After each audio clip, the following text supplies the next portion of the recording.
A new year and a new state law in Minnesota means sick time for steel workers. At U.S. Steel, it's up to 48 hours a year. Leaders from Iron Range Resources did some outreach at Mesabi East.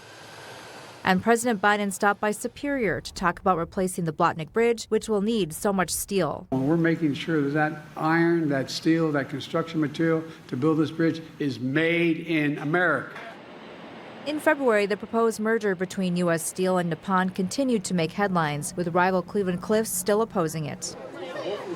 An engineering expo at Rockridge included many people who work in mining. The state of manufacturing is challenging. Enterprise Minnesota released the report, and their president weighs in. If you look up here, you look at some of the great manufacturing companies. One way or another, they got a tie into the mining industry. The Hard Rock Miners Award went to Chris Masciantonio, who was a founding member of the Iron Ore Alliance.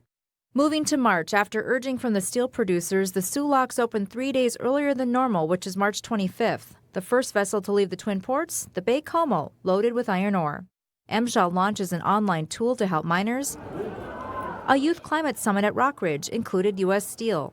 And a trade case filed about shipbuilding and Chinese practices, with unions pushing for more support for reviving the domestic industry. Ahead to April, U.S. Steel stockholders approved the sale to Nippon. The annual SME conference is back at the deck, and educators had their own track. At the conference, Chrissy Bardovich is named the 2024 Mining Professional of the Year. She works for U.S. Steel. President Biden visits Pittsburgh, saying he stands with the steelworkers, and U.S. Steel should remain a totally American company. Then some moments in May. The first DR-grade pellets for customers left Keetac. The $150 million investment would be celebrated later in the month with company leaders. This actually is one of the largest DR-grade pellet facilities. We will be the largest one around with the highest iron content. So this is a really big deal, not just for Keewatin or for Minnesota, but this is a big deal for the United States. New life for the old building from the Hibbing Mine View, which will now be the new office for the St. Louis County Fair. Tours resumed at the Sudan underground mine, but then the flooding later in June would close them again. Speaking of June, a day of action in Keewatin by the United Way of Northeast Minnesota. Other partners and their volunteers, U.S. Steel was the presenting sponsor. A first for the William A. Irvin, the retired ore carrier hosted a change of command ceremony for the U.S. Coast Guard. An International Day of Women in Mining lunch in Chisholm, and it keeps growing. And U.S. Steel is recognized as a Beyond the Yellow Ribbon company. I want to welcome you to our Beyond the Yellow Ribbon proclamation ceremony, event that was a couple years in the making.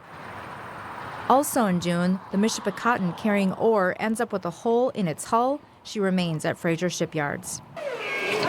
Jumping into July, a historic and restored high-rail vehicle used by Erie Mining Company makes its debut in the Patriotic Parade in Aurora. Lakehead constructors' crews worked on it to get it running. Cleveland Cliffs announced they plan on acquiring the Canadian steelmaker Stelco. And the Assistant Secretary of MSHA makes a visit to Mintac to talk about the new silica rule, which went into effect in June, but operators have until April 2026 to be in compliance. For the first time, it creates a medical surveillance program for metal non-metal miners. And so miners will be able to get medical screenings at no cost to them. Ahead to August, Iron Range Resources signed off on grant and loan funding to help people flooded out in Cook. Mars Supply celebrates 100 years. They are a longtime supplier of the mining industry, which started with tools and now specializes in conveyor belts. New Range Copper Nickel announced they are embarking on 4 new studies for their project. Masami Metallics and the Masonic Lodges provide fire suppression units for Itasca County. And the IMA brings a Big Dipper down to the state fair. We realized a lot of people have never experienced iron mining or even really know a lot about it. And so we wanted to kind of show them. And we went big. And this was built in Virginia at Komatsu. A change of the seasons with September. Major media outlets started reporting President Biden was going to block the U.S. Steel-Nippon deal. Vice President Kamala Harris said she was also opposed. A nail made of iron from U.S. Steel played a role during the first nail ceremony for the upcoming presidential inauguration. Stelco shareholders approved the deal with Cleveland Cliffs.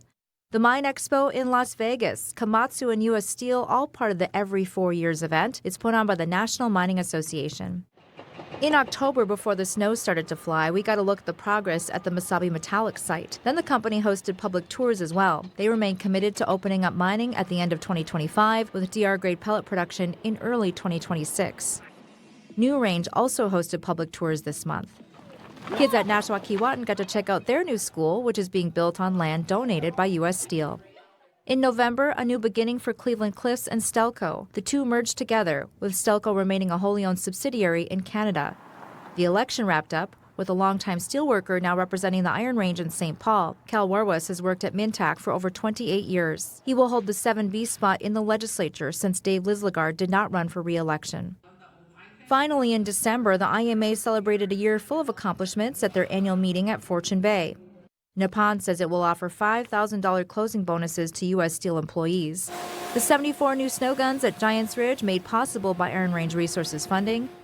And the men's Gopher hockey team debuted Iron Range alternates, jerseys in taconite gray. So much mining news to archive, and more to come in 2025.